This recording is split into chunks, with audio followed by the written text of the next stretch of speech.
Good afternoon, everyone. Welcome to another Caseware webinar. Today, we are looking at the second and final part of our Cloud Audit Customization series. This is looking at some of the areas we looked at in the introductory session in a bit more detail. So if you missed our introductory session recently held, don't worry, that's available on our YouTube channel and on the knowledge base, the recording there, so we can point you in the right direction a bit later on if you want to catch up on that. This is the second part, so we'll be looking a bit more in detail at some of the things we touched on last time. I say we, that's myself, Tom Jeffrey, and one of the education and media technicians at Caseware UK. And I'm joined by Tony, who's just appeared on camera, who is Tony Launchbury, who is our senior education and media consultant. Hello, Tony. Hi there, Tom. Good afternoon, everyone. Welcome to the webinar.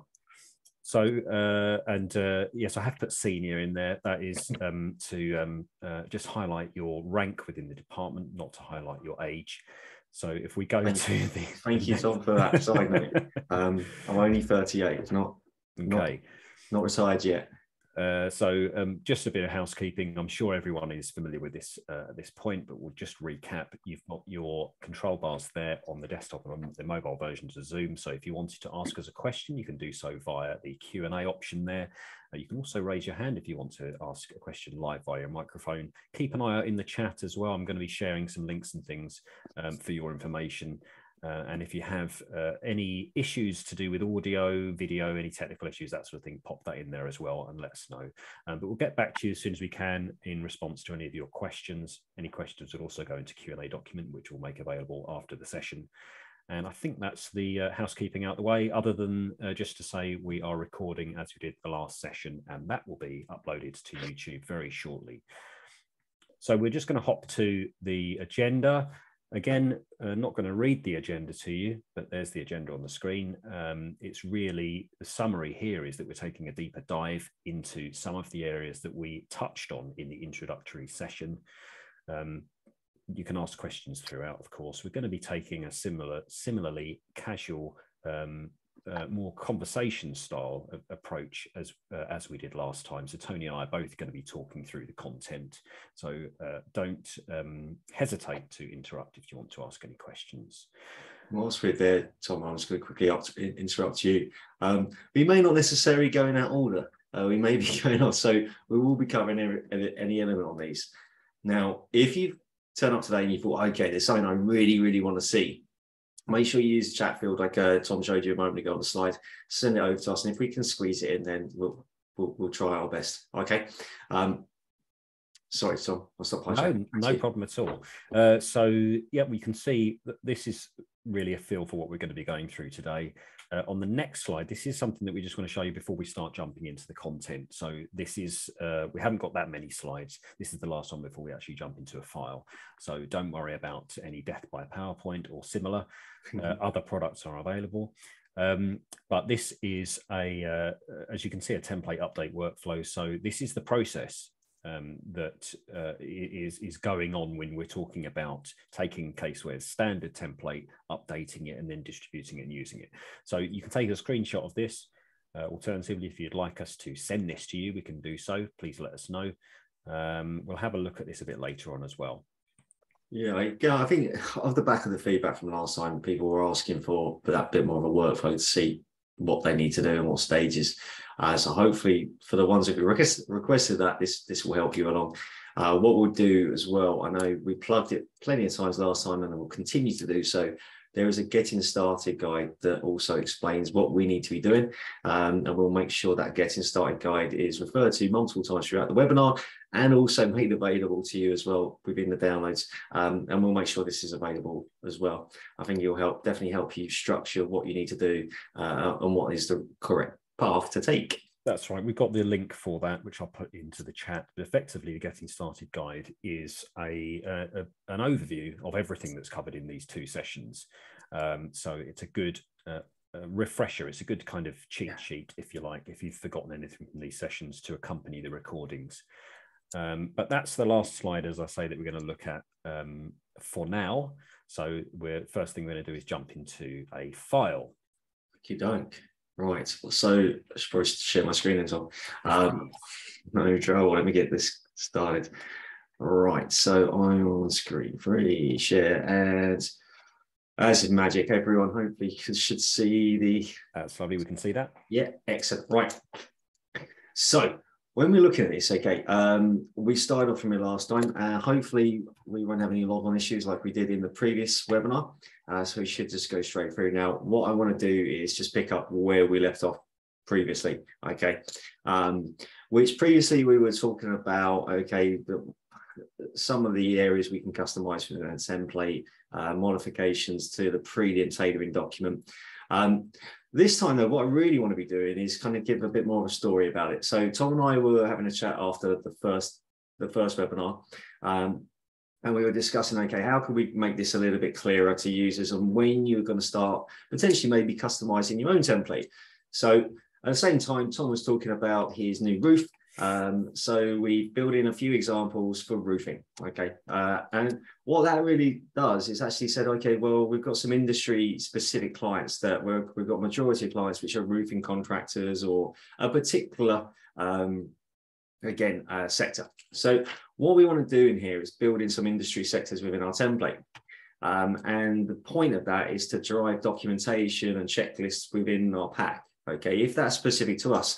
So what we're going to do is we're going to go and open up the UK Company Audit Mercia templates, managing templates. Now, this is going to look slightly different to when you last saw it on the webinar because unfortunately it's a live training server, so it does get worked on. So the template we worked on last time is unlikely to be the draft.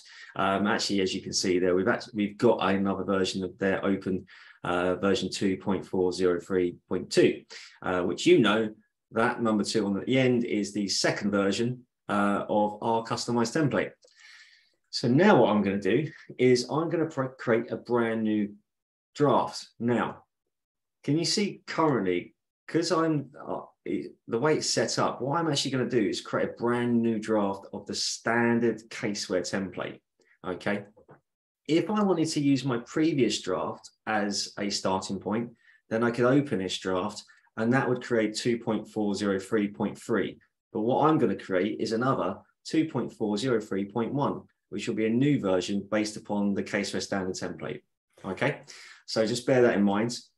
This is where it's important to, and this is something we're going to touch on later in more detail, but this is where it's important to keep track of what your amendments and updates are, because yes, there are instances, as Tony just pointed out, where you're going to have the same version number, but actually they're not going to have the same content.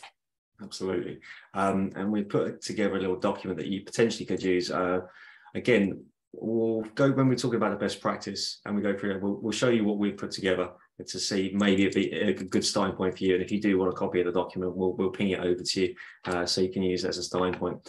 However, this now will be, if I publish it, it will be 2.403.1. Okay.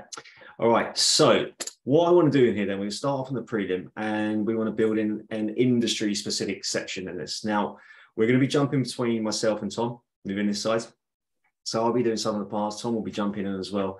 And Tom will also be doing the most important thing here, which is keeping me on track, which you'll probably notice I may go off in a little tangent here and there. So Tom, feel free to tell me to stop and get back on with it. All right, so this is going to be our own firm questions, okay? So the ones above will be the Caseware's optimizing questions. This one is going to be our own firm specific ones, okay?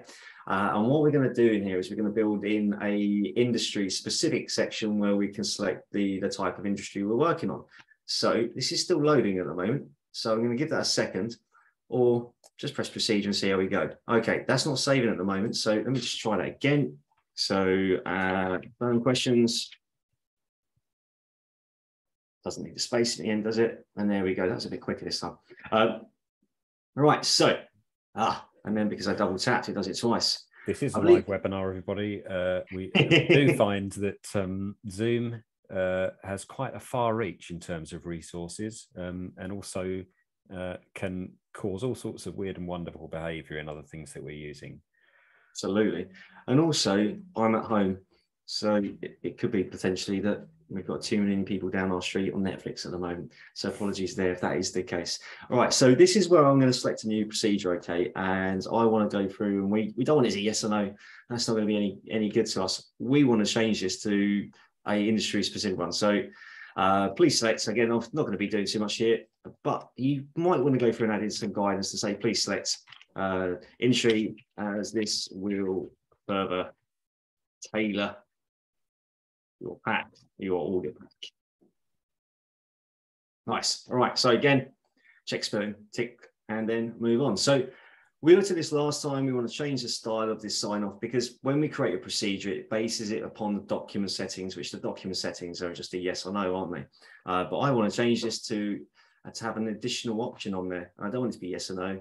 I want it to be industry specific to either roofing, motor factors, or corporate entities. So to do that, what you do is go back to settings, and then you override the checklist settings, and you set up what you want.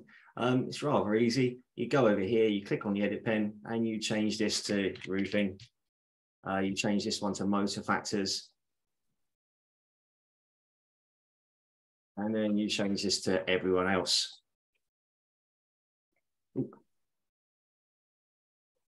You can see that there is an option. Sorry, Tony, just cut across. No, go for it. So you can see there's an option there for non-optimal. This is something that we will perhaps discuss a bit later on.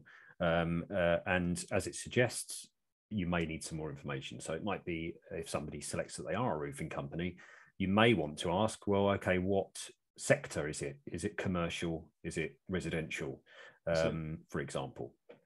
So you can go through and add in multiple pick lists as well, all these, and you'll see this as you go through. There's a lot of options up here for allowing multiple rows and so on, multiple pick lists. You can also put these in different orders. I put roofing at the top because, well, that's the most important one in this case, but you can move these into any order that you like, okay? Easy, nice and flexible, no trouble moving those around. Now, there are options again for edit visibility, and you can make this conditional based upon another response. Now, I don't want this one to be conditional based upon another response, but it's going to be really useful for us as we progress through the webinar to use this. Okay, so what I'm going to do now is I'm just going to cancel that, press save, and then at the moment that hasn't refreshed, is it? So what I'm going to do is going to refresh the document. I'm just going to reload it. Again, it's a live webinar, so apologies here for any delay. This maybe pause in.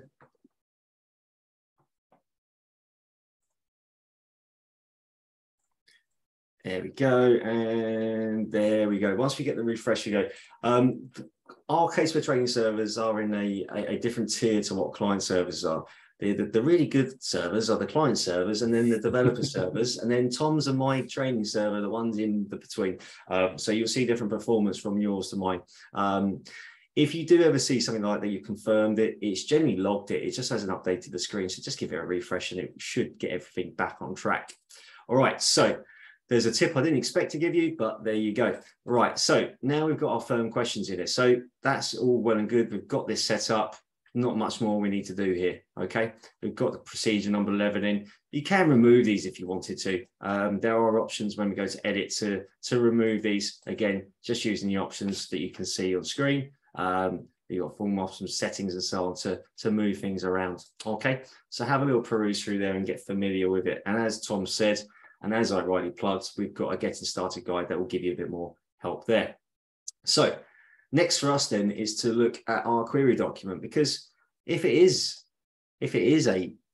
say a roofing company, Tom wants to ask the client a few questions to get a bit of information that he thinks is relevant for him to carry out the audit work that he needs to carry out. So let's go into the client information request. And what we're going to do once this opens up is we're going to go straight down to the bottom, and we're going to add in a brand new question set specific to roofing entities. Okay.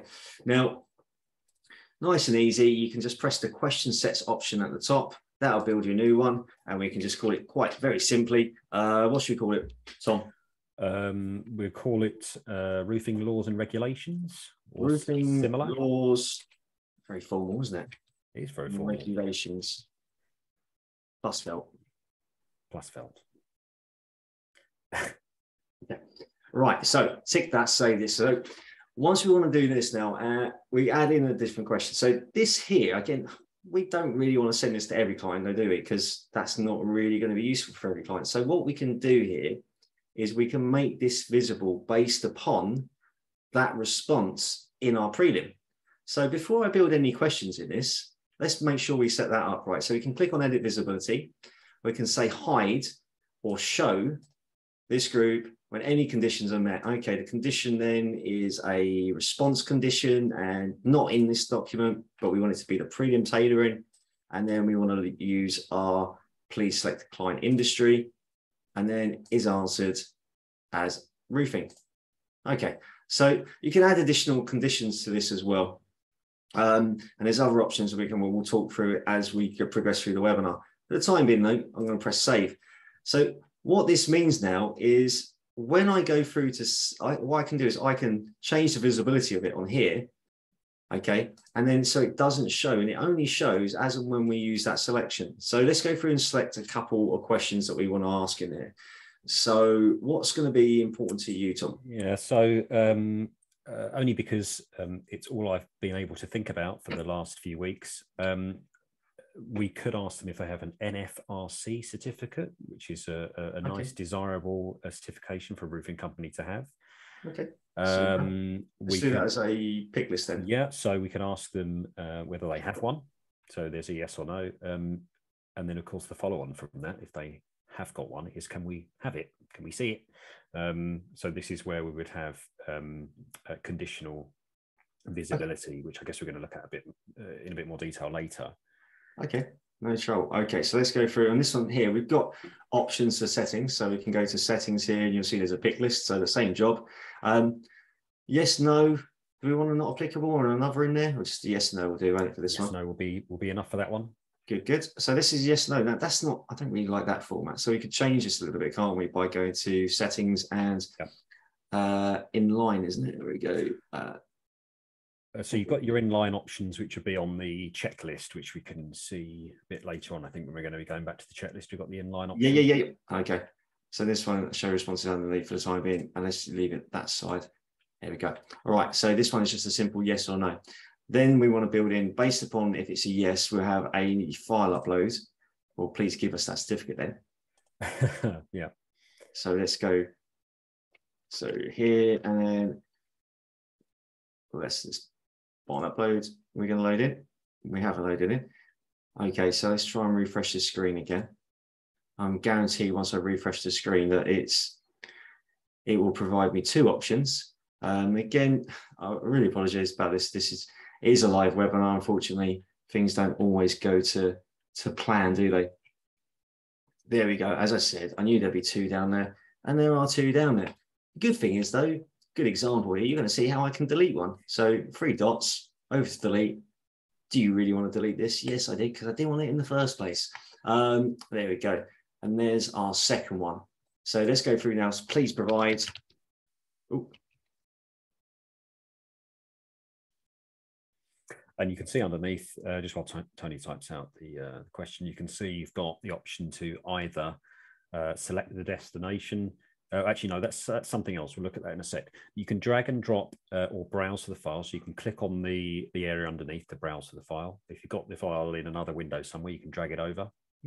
There we go. You've also got the option to copy it from the cloud. So if you had a document that was on your overall Caseware cloud instance, this is outside of this is in your Collaborate instance outside of your outside of the engagement, you could put it in there.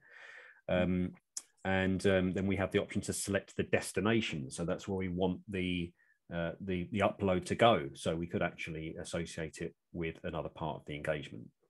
Exactly. So this is like, you might be going, this is obviously a client information request for us to get information from the client.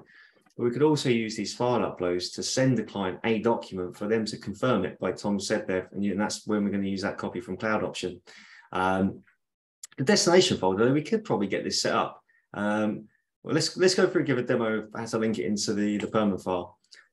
So from this section, so once you do get this FRC certificate, then what you can do is you can drag it into the area that's relevant to you. So I'm not too sure where I want this to go for the timing. So I'm just going to stick it into the permanent file this time round. So this will be selected in the P section.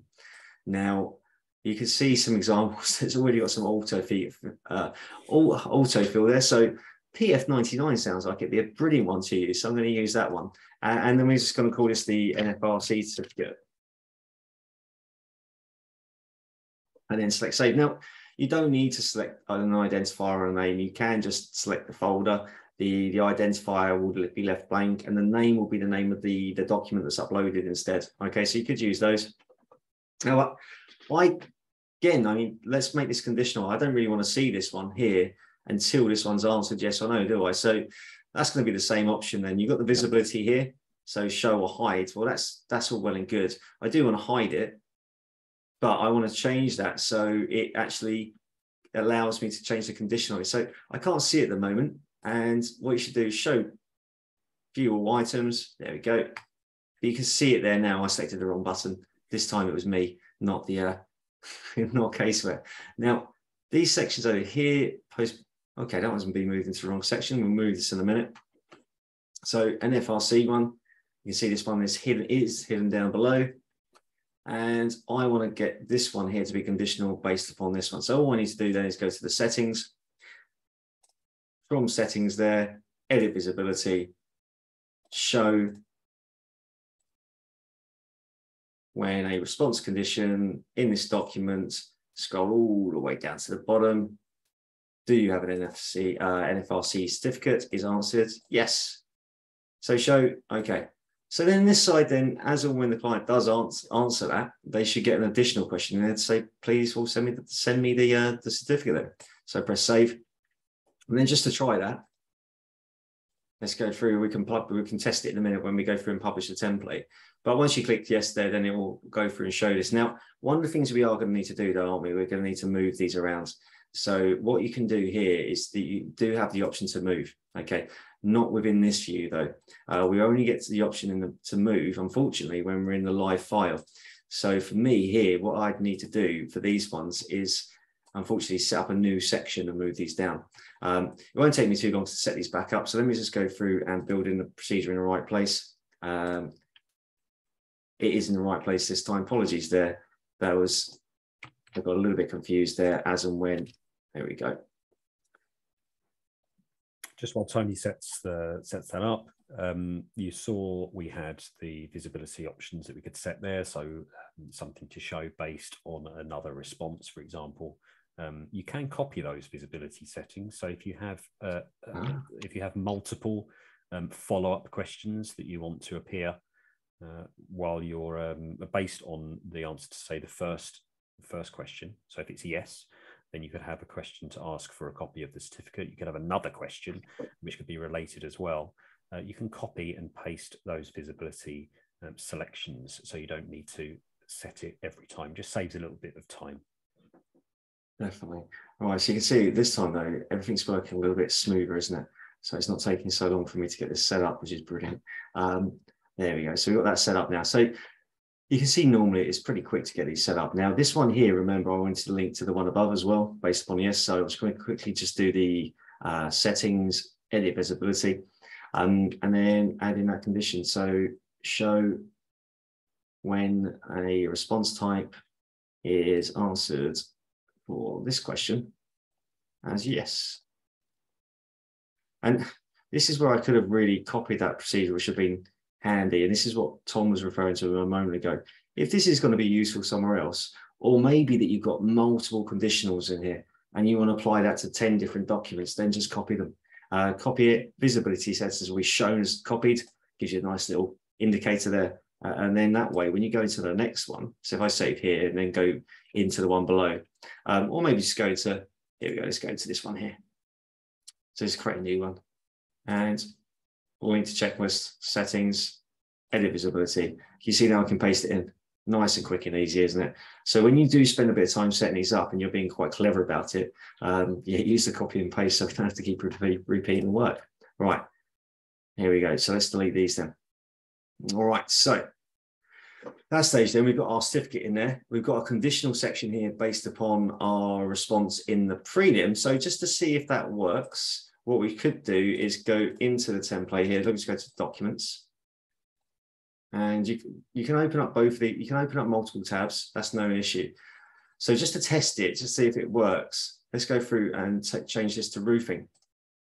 So if we go back now, then there we go. Can you see roofing laws regulation plus felt is now showing, but only the top question. And then as and when you respond to the answer within the fit, oh, there we go. I need to actually type this in here. There we go.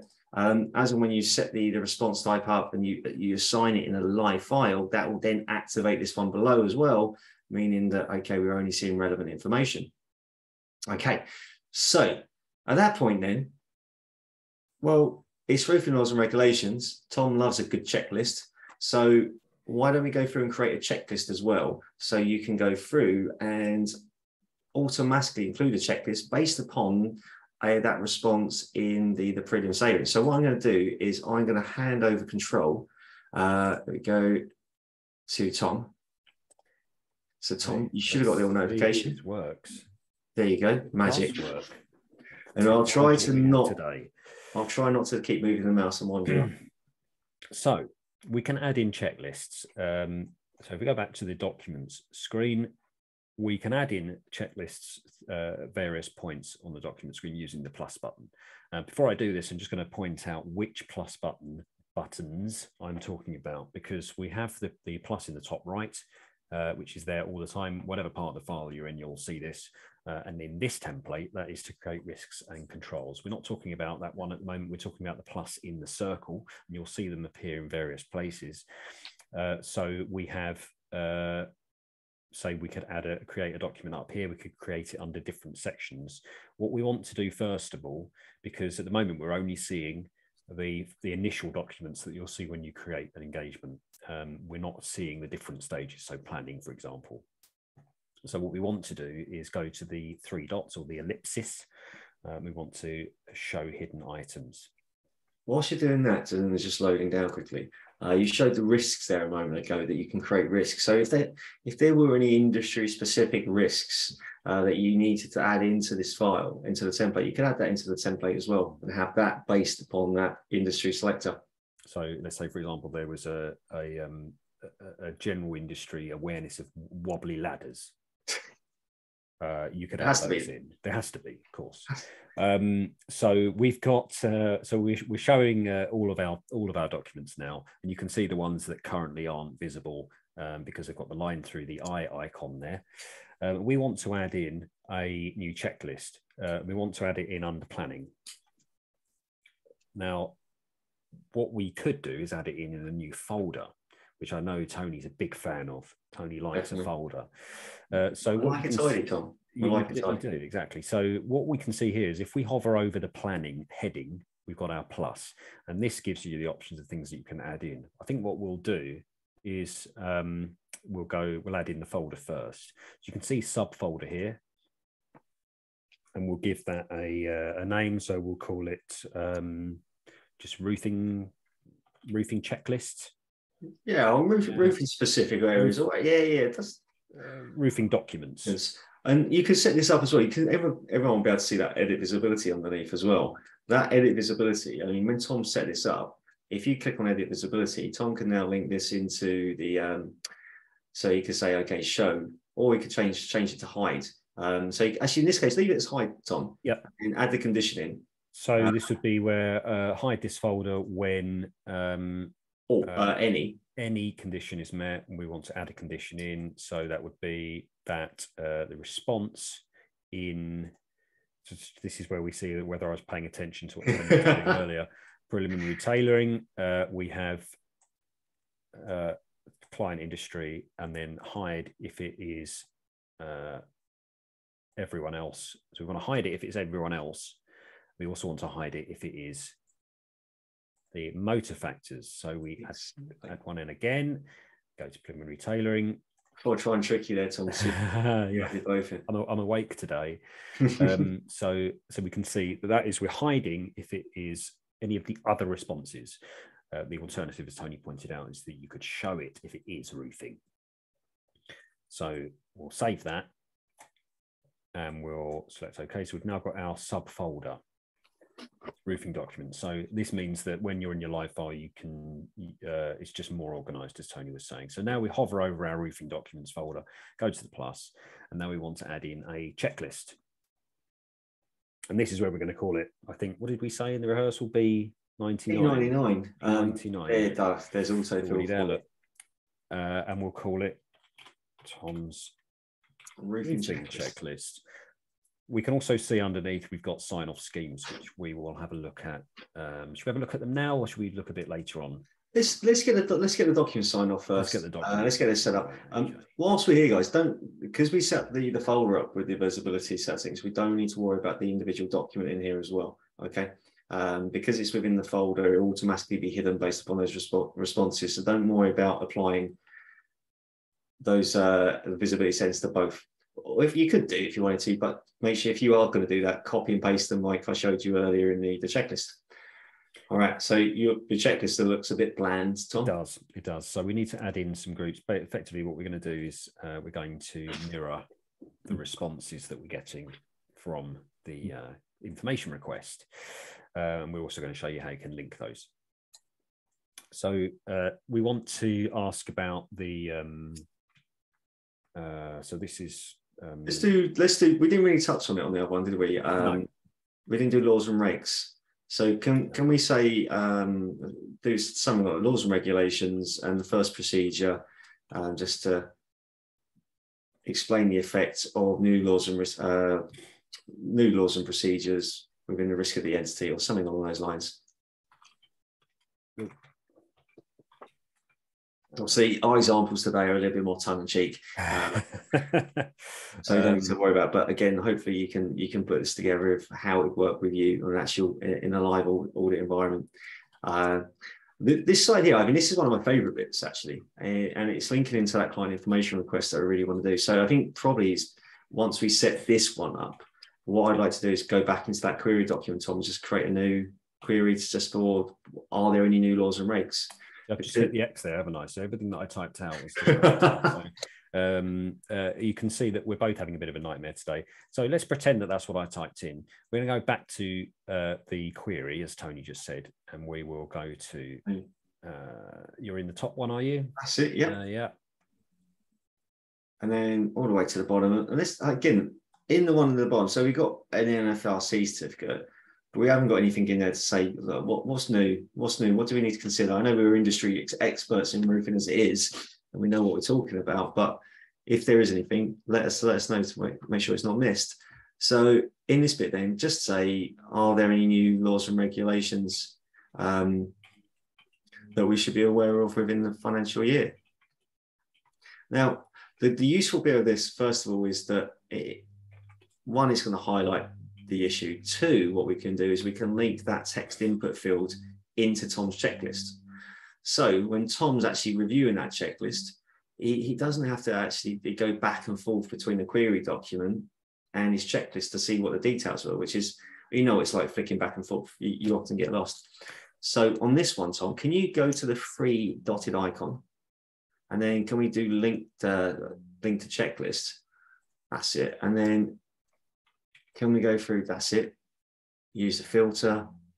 And then in there, we've only got one, haven't we? Yep. Laws and regs. And then just press save. And also, while we're here, we mentioned earlier, of course, we've got the visibility options for the other one. So in edit visibility, we've got this condition here, which that it shows when we say yes for roofing. We're going to copy that, and we're going to put that into the other one. So we'll go to edit visibility, we'll paste it in. Lovely. There we go. So we know that both of those will be hidden until this I know it's not necessarily related, but it's just to demonstrate to you the copy and paste functionality there. Definitely. Good stuff, Tom. All right. So we're doing good for time as well. 5 minutes left of our content before we go to the Q&A. We may be overrunning slightly, but not too bad. All right. So Tom's checklist is done now. So we've got the checklist done. We've now got a section in there that will automatically populate with any of the client query information. Brill. So obviously, hopefully you guys can see that you can play around with these and add in your responses. Now, at the moment with this one, we don't have an input field to put any responses, do we? So what we will need to do is when you create a brand new checklist, Tom's right there, toggle edit view, turn that on, go to the three dotted icon next to the option, and Tom will do the rest. we go into settings, and what this will do, and Tony touched on it earlier with the preliminary tailoring checklist, is it's going to inherit the standard checklist formatting. It's a checklist, so it had yes, no, but we want to override that, and we want to give it a particular type of field. So response type here is pick list. So for example, you'd use that for yes, no. Multi-pick list if you want to select more than one of the options provided, and then the rest is pretty self-explanatory, date, that sort of thing. We want it to be manual if we want it to be a text entry. Again, self-explanatory. You've got the options to go through and edit your visibility as you usually would do, and then we've got some adding additional responses if we want to, whether we want to show the response beneath a procedure as opposed to alongside it.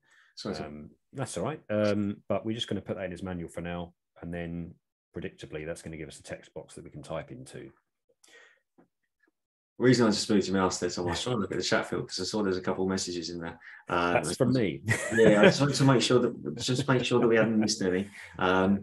Obviously, someone has been paying attention. So we've got a link in there for the Getting Started guide in the chat. There's actually two. Tony can see two because I put the first one in and then realised it wasn't actually sent to everyone on the session. So for everyone else, you can see one link, and that's for the Getting Started guide. Right. So Tom, sign-offs. Yes. If we look at sign-offs, this document here, go to the little sign-off circle on the right top right hand side near the three dot ellipsis. One here. Oh, that's the one. You see that we've got prepared by reviewed by manager review. Well, in this Tom's checklist, the only person who's going to sign this off is Tom. No one else knows anything about roofing that's worth knowing. So what we want to do is we want to set up Tom's very own sign-off scheme. So can we go to the I button on the blue toolbar at the top? We can. So we've got, and this is visible all the time wherever you are in the engagement. So you go to settings, and as we showed you in the previous session, you've got your sign-offs down here. So we've got roles and schemes. Currently, we've got the standard set of roles that you'd expect to see, prepared by, reviewed by managers, etc. We want to add in a roofing reviewer. Sign-off. Roofing reviewer. A roofing reviewer. Get that out. Say that 10 times fast. So I'll say it once. So roofing review. Perfect. So then what we want to do this side here. All right. So we don't need multiple sign-offs on this one. What I want now is a new scheme, because we've got the role, but we can't assign that role unless we've got a scheme to assign to the document. So over to schemes. Now, top right side, you've got the plus icon. And we'll call this, I don't know what made the roofing scheme. Roofing scheme. There we go. Roofing scheme. Roofing scheme. There we go. And then we want to add in roles. That's it. So you can add in the ones that are in the roles that we've set up previously. So you just pick from there what you want. And of course, we've got the roofing review. Perfect. And that's there. You can copy these schemes and edit them if you want to, as you can see, and of course delete them. You'll also have an indication of how many documents this scheme applies to. Now, the only thing you need to do from this point, because this only creates it, but now we need to assign it to a document. So if you press close here, Tom, and now go back to your documents manager. That's it. Turn the edit pen off as well. Good man. And then over on the right side there, as Tom's demoing, you can go to edit properties and you can change your sign-off scheme. And there you go. There's Tom's new roofing scheme. And at that point, you can press save. And just to give it a little test on, click on the Tom's roofing checklist. On the little, sorry, not on the, that's it. Oh, I beg your pardon. You could do it on the screen, but you could do it there. And there's Tom's roofing review. Okay. So that's about all we've got time for, isn't it? I would say. I think the only thing that we could quickly cover, we did want to show tracking your, so this falls within best practices, tracking your updates, and also we can mention briefly about updating your template to apply Caseware's new features. I think we'll do the tracking updates first. So Tony's made this lovely document. There we go. We've got depends on how many changes you're making, doesn't it? But what I would say for us to do, if we are making changes to the template, just make it nice and clear what changes you made and what ordering. As you see, the Caseware template is always going to be the master template will update your custom template with any updates from Mercia moving forward. So we're safe there in the knowledge that you won't need to maintain the mercy of content. Okay, and if anyone wants to have the chat and discussion about that, please feel free to get in touch. Our support team would be more than happy to walk you through those steps. So yeah, what I'd say is just create a little log, say what the changes are to each document, list them out, make it nice and clear, throw some screenshots in there, just so we know what's changed. And that way, when the next person has to pick this up, at least they know what they're customizing. Okay, and that's really all I'd want to highlight there, is that we just keep a track of it. We'll make this document as an example available within the handouts to the webinar. So if anyone does want to copy it, you can take a copy from there. Now, because we do have a little bit of time, what I want to do quickly is just show us publishing this. Now, I'm not guaranteed everything's going to work straight away exactly the way we want, because it's on the webinar. 2, it wasn't going too well at the start for me. And 3, well, don't expect to get it right first time. I mean, you go in there, get it set up, test it, and then republish it if you want to. Okay. So once you've gone through and you've customized what you wanted to customize, at that stage, then go back here to this settings and you can publish your template. And as I said, what we should be getting here is another 2.403.1. However, we want to keep track of that date. So one of the things that you all want to do on that customized document probably is actually put a new title there. Then you don't just have it as 2.403.2, but also have the date indicator on there as well. So it's easy to switch back between the two and know exactly what one is what. Okay. So here we go. So now my current template is 2.403.1, as I said it would be. So now what I'm going to do, I'm going to go to my company audit template. I'm going to go through, create a new one. So this is say G Roofing Excellence Limited. All right, so this is Tom's very own roofing company that he's just set up. I'm going to set myself as certificate preparer. Make sure you do this, otherwise this is what we use to track the files in the cloud, so very useful. Press save. And then what we should be seeing, once this finishes loading, is that we have an option within the prelim to be able to go through. There we go. Let's open it up for our roofing contractor. Please remember, when you open up the file, the toolbar at the top will be black. So that will at least indicate to you that you're in a live file and not in a template. Okay, so remember that from the first webinar. So prelim tailoring. Okay, let's go through and answer all these. No, full, no, no, no, no. Lots of no's, lots of no's. Oh, I've already selected my roofing. And do you know why? Because that's what I selected in the template. So this is one of the things. I've made a mistake. I need to go back to that template, unselect this and republish it.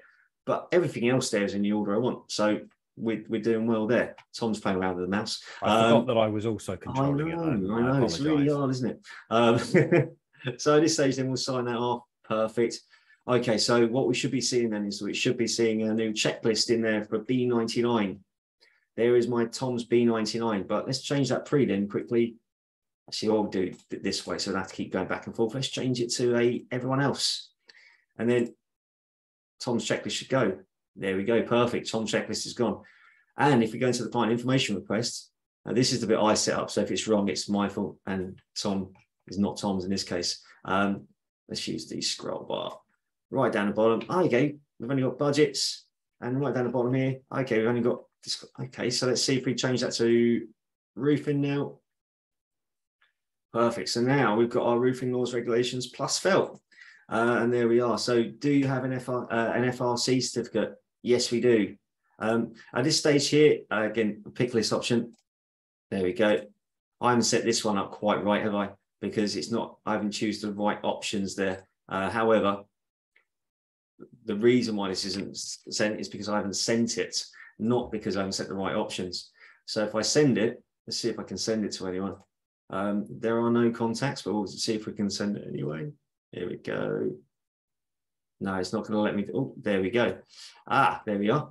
So now what we can do, there's my little pick list drop down. Yes, we have an FRC certificate. Brilliant. Excellent. Well, send it to me then. There's my upload. So you can drag and drop that document. And then, are there any other laws and regs? Yes, there are. I don't know them. Tom does. And, yeah, I'm keeping them to myself. So what we should see now is when we submit this, that and we mark as responded, that it should feed through to our checklist. So let's check that out. And on Tom's checklist, Oh, Is that because we haven't marked it as responded on the query? oh, Tom, you're 2 steps ahead of me all the time. And that's exactly why it's not populating through. It's because I'm trying to rush because we're nearly out of time. And I didn't do the very simple thing of saying submit response.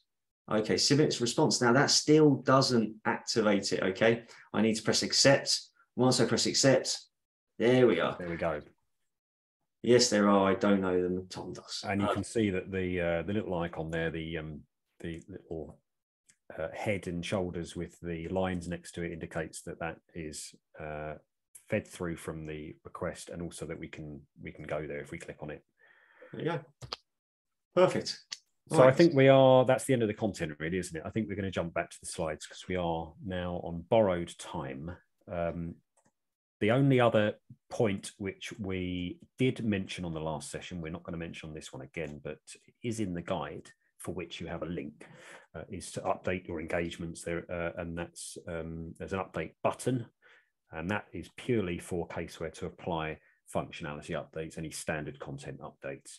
It's not going to touch your customizations. In fact, it can't touch your customizations because it's only concerned with what Caseware has built. So, but there is a section in the guide about updating. If you need to know any more on that, then please let us know.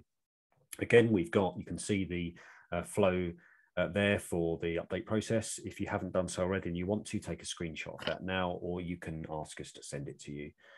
But we're just going to jump to the next slide. And just to remind you, if you wanted to submit any questions as we close, you've got the toolbar there with the Q&A, and we'll get back to you as soon as we can.